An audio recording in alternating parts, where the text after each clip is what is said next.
Hey everybody, it's Elizabeth McCracken. Just wanted to take a minute to thank you for your time and catch up with you all about our work with proficiency scales. The RCD team has been working really hard on developing proficiency scales and an understanding of the importance of them in our work with the Missouri Learning Standards. We have, as you know, identified the priority standards in ELA and math from kindergarten through 12th grade. Proficiency scales are the only way to truly understand if our students are actually meeting, exceeding, or approaching understanding of our priority standards. It guides our conversations with students, parents, and each other about where our students are, no matter if they are a regular education student or a special education student, in the meeting of the Missouri Learning Standards in all grades, all contents, all subjects. In kindergarten through 6th grade, we are standards-based. We're actually standards referenced, but I'll get into that more in just one second. In 7th through 12th grade, we are criterion referenced.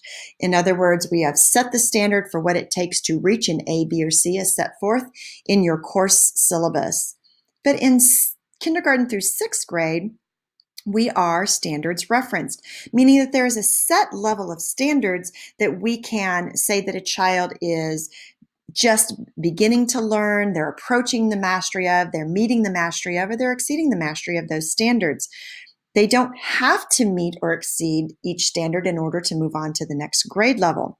However, in a true standards-based setting, they would have to meet the competency for that standard in order to go to the next grade level. So as you can see, the two terms are used interchangeably, but there is technically a slight difference in them.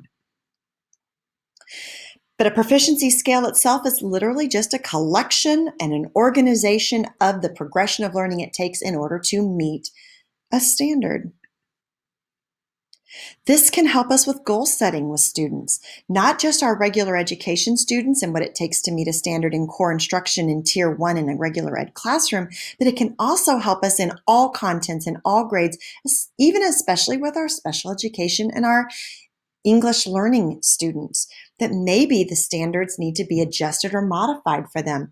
The proficiency scales are the perfect way to help us meet the needs of all of our students without sacrificing core instruction. The scales are going to be organized into meeting as what we would say is a C, or getting, that is exactly what it takes. Exceeding would be going above and beyond the meeting of that standard. As approaching is, they're almost there.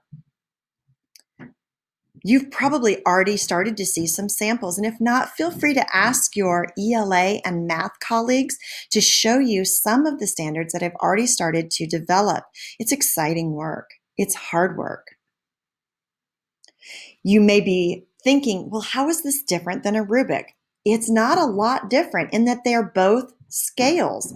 The difference being that in a rubric, it's really just for one activity or one task or one performance, whereas we could use that rubric to help us understand where a student is meeting proficiency in the full set of that standard. It might take several rubrics in order to demonstrate mastery of one standard. So a rubric is really just one activity or one task, whereas a proficiency scale is the progression of learning towards the meeting of a standard.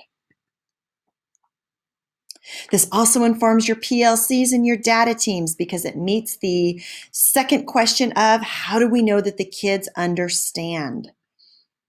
We know that assessment is truly a gift. It's a collection of evidence.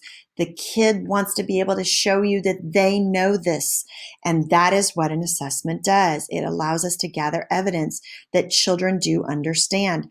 An assessment doesn't have to be a test, though. There are lots of ways to collect evidence.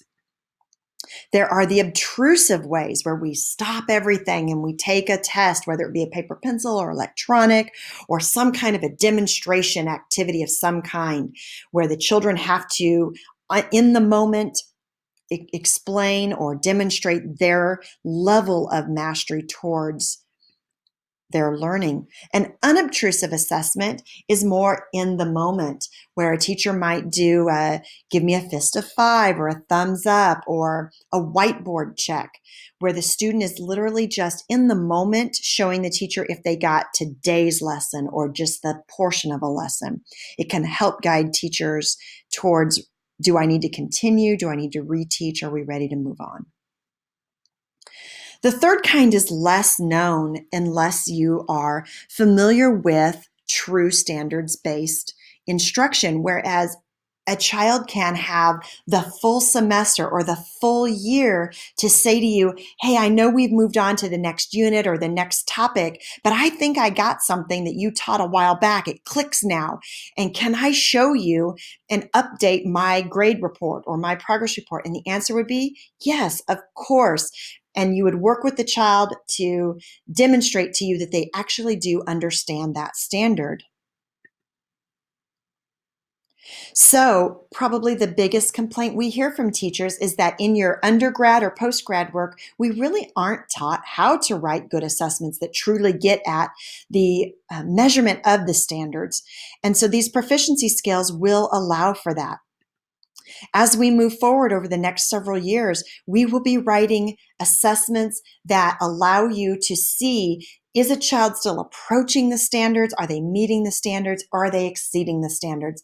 And in this way, children are no longer point grabbing or trying to get extra credit or asking you for extra assignments to raise a grade, or even in an elementary classroom, they're not trying to please you. They're actually trying to demonstrate for you that they do understand what you have taught. And isn't that the best gift that we can give each other, our parents, and our students? Hey, ladies and gentlemen, thank you so much for your time. I hope you have a wonderful rest of your day and a wonderful holiday break. We'll see you back here in January. Thank you so much. Have a great day.